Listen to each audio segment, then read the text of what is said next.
Hey everybody, this is Connie with the Artisan Company. Welcome back to the channel. Today we are going to be working on a beautiful necklace made out of Cobalto Calcite. Yeah, so let's go get started. Okay everybody, let's get started on this project. Like I said, we are going to be working with something called Cobalto Calcite. And this is a rough teardrop shape cut on this. It was not cheap, I will tell you that right now. It was expensive. They were $70 for this strand. But oh my goodness, guys, look at this. I thought I probably won't see too much of this and this cut like this. So I went ahead and bought it. I took a chance on it. But look at these stones. Oh my goodness, y'all.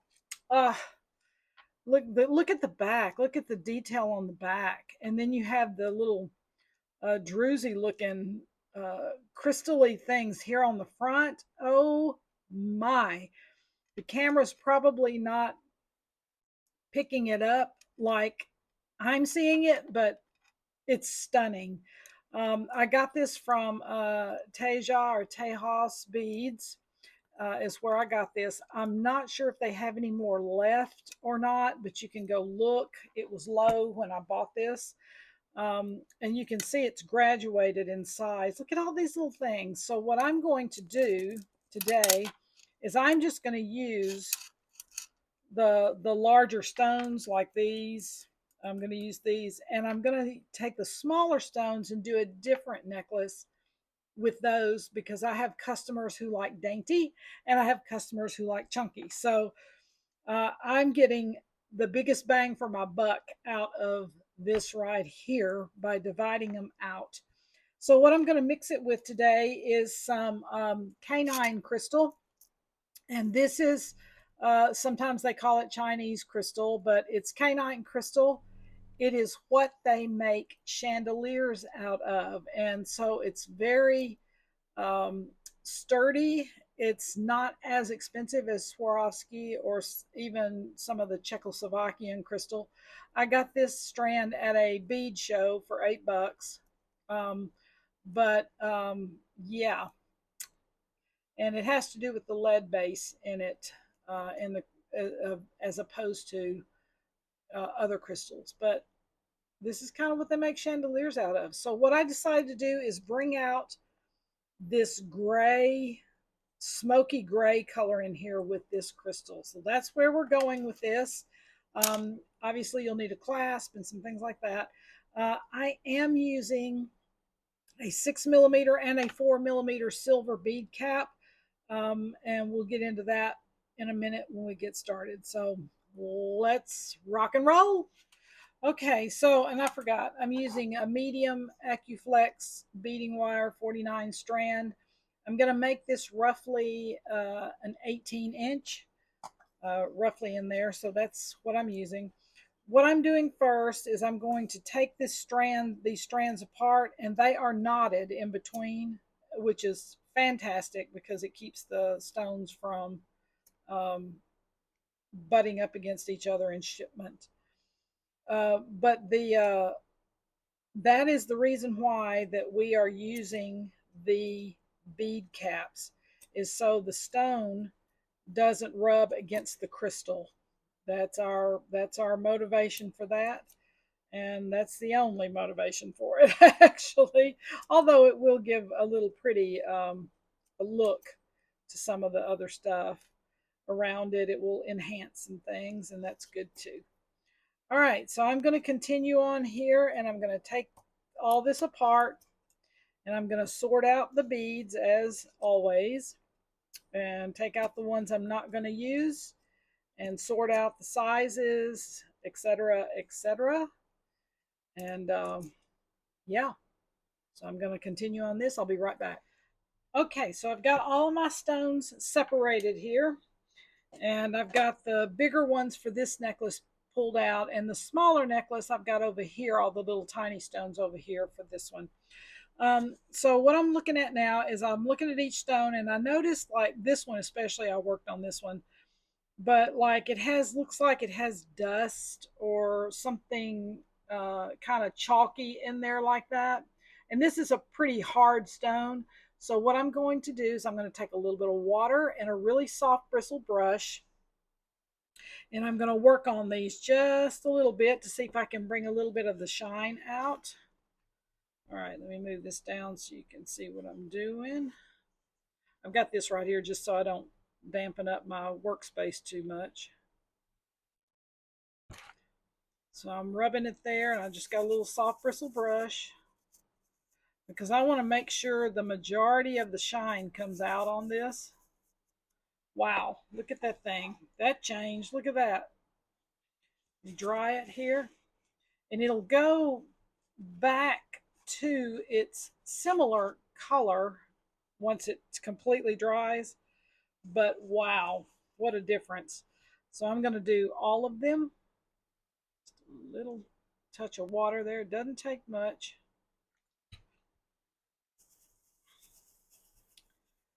And I'm just getting that little powdery residue off. You can do it without water too, but for some reason, because there's so many crevices and things in the stone, with the little druzy, sparkly things in there, that chalky stuff where they've drilled and cut and whatever gets down into the crystally things. And so the whole thing here is to clean that out so that the biggest bang for your buck on your color is going to come out on these. Oh, wow, that one really sparkled up some. And once they totally dry, they're not going to be as dark as this when they totally dry, but they will be a little darker because you don't have the powdery stuff in there, that white powdery stuff that kind of settles into stones. You can see how I've done this one and not that one. Yeah. Okay, so I'm going to go ahead and I'm going to do all of these, and then I'll get back and we'll get started on the design. Let's get to rolling on this thing. Okay. This again, this is not, I try not to do things that are too difficult because, you know, it's really it really is not about how difficult or anything that a piece of jewelry is. It's about the details. It's always about the details. I can tell you right now, it is always about the details. So with this one, the detail is going to be number one, what I just did, the cleaning of the stones, because I saw powder on all of them. And look how much more vibrant they are now. They're stunning now. The pinks and grays are more distinct in the stones now. I love it. So that is a detail type of thing. The next thing we're going to do is the details with the bead caps here between these stones and crystals, because this is kind of rough on the side and we don't want to scratch the crystals. So I'm going to start in the middle, and I'm doing a few 6mm right in here of the bead caps. And then as I get up here, I'm going to go into the 4mm bead caps to make them a little smaller. So here we go. Let's start here. We're going to flank this center piece. And I'm using a bead cap that's got a flower edge on it here, and it's got little holes all in there. You can see it. So I'm using that on this to give more light to the crystal itself. So that's the reason why I'm choosing that one and not a solid one. But as I get up here in these, because the bead cap is smaller, it is solid a little further up. So you'll see when we get there. All right. And I'm just going to work one side here.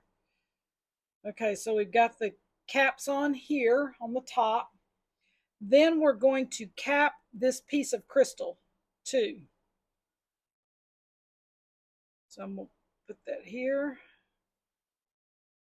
Little piece of crystal there, and another cap on the other side of this.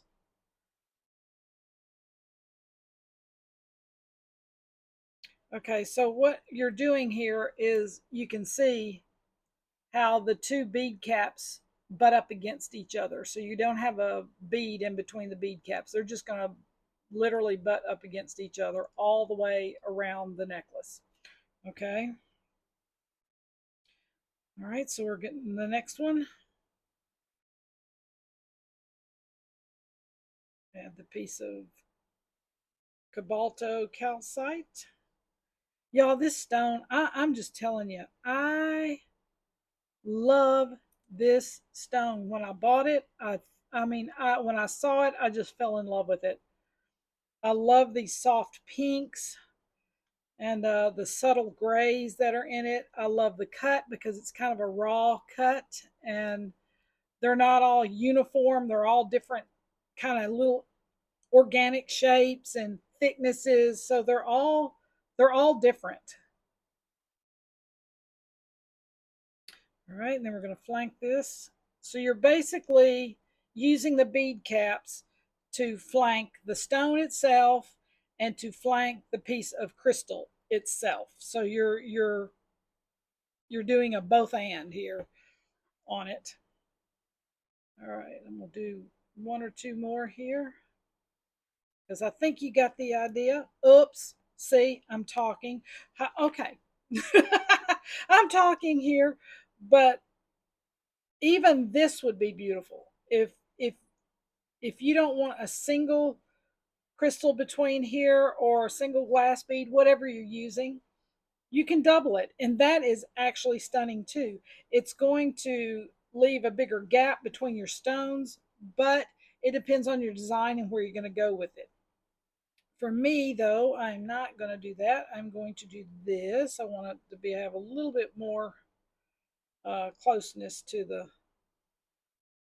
the beads, the stones themselves. Wow, wow, wow! This is stunning. All right, a little crystal on there. And this canine crystal, y'all, it's very sturdy and it's very affordable. I know there's been a lot of changes with Swarovski over the last few years, so and I hate that. But the Czechoslovakian crystal is beautiful as well. There are other Austrian crystals, and this is canine crystal. So there are options out there.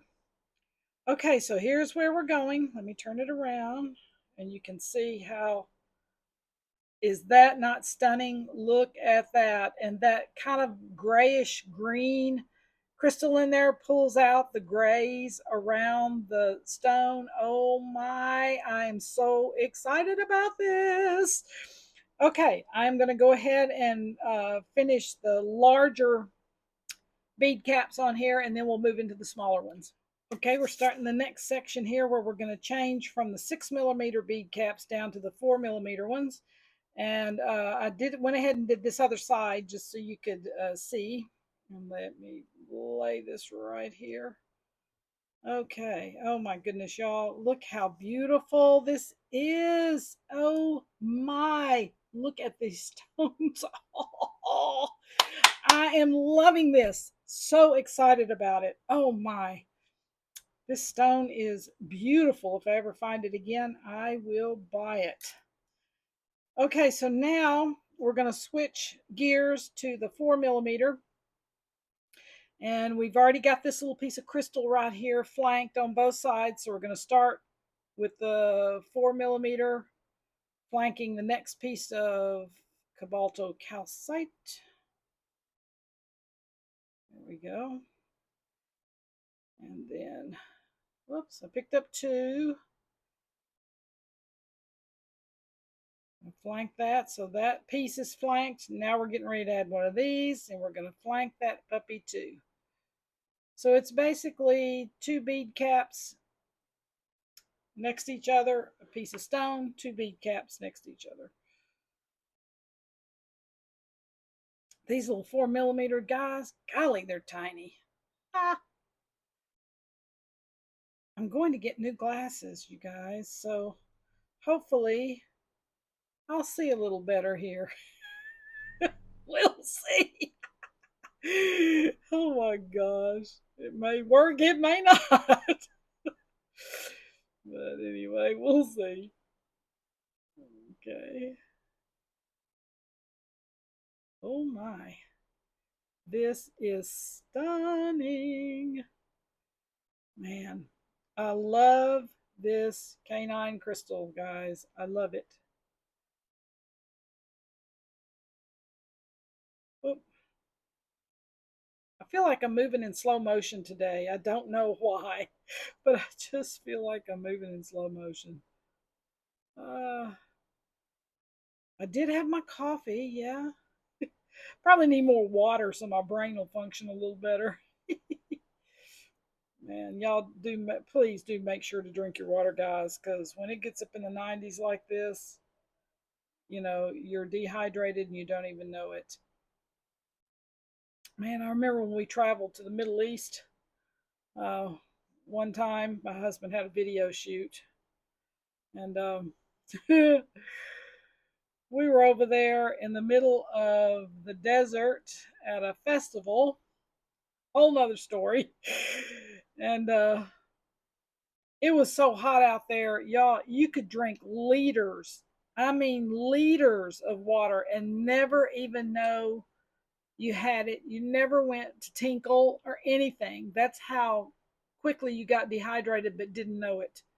I was like, oh my gosh, this is scary. I had to be so mindful of it when I was there. But oh my, I hadn't drank this much water in my whole entire life. All righty. Now we're done with this part of it. This last little bead on thing on here. All right, so we're done with this section. And then what we're going to do now, oh, y'all, oh, look at this. It is so pretty. Oh my gosh. I don't know if the color shows up like it does over here for me, but this is absolutely stunning. Okay, so the only thing I'm going to do next is I'm going to finish out the top part up here for the length that I need in the crystal, and we'll put our clasp on. And I am going to probably, I don't know. Okay, I made a design decision while I was going. Okay, what I have decided to do here is I'm going to shift my gears, which I didn't actually say this at the beginning, but I'm going to shift my gears. And like I said, I'm going to finish out the top part with the rest of the canine crystal. And then I am going to only put the little 4mm bead cap on the top of each piece of crystal right here. See, I've got one right there. Well, I finished off right here with two, so it would complete the pattern all the way down. Then I've got one here, and I'm going to put one here, and then one on the top all the way up. That's what we're doing. So let me do one or two, and then I'll finish this all the way. And it almost will look like a cascade. It kind of makes it look like the caps are cascading. It's very subtle. It's not overt, and that's kind of what I was looking for anyway. So I want everything to run into the pieces of cobalt here. Okay, so one on the top, nothing. One on the top, nothing on the bottom, one on the top. All right, so that's what we're doing all the way up. You do yours and I'll do mine. Oh my goodness, guys, we are done. I went ahead and expedited some time and put the clasp and everything on, but oh my goodness, look at this. This is absolutely stunning. I'm telling you guys, look at this beautiful, beautiful crystal, just bringing out all these dark grays and things. And you can flip this over and see the variants on the back of the stone. Look at that. Wow. Wowee. Look at that one right there. Oh my goodness. So you can see the variants in this stone and how it's cut. It's just a rough cut stone, and I love it. But look how the canine crystal is just really bringing all this out. Oh my gosh, I love it, love it, love it. Hope you did too. Hope you got some inspiration today on something maybe you might have in your bead stash with this cobalto calcite necklace. Anyway, if you got some inspiration, remember to like and subscribe. It really helps the channel.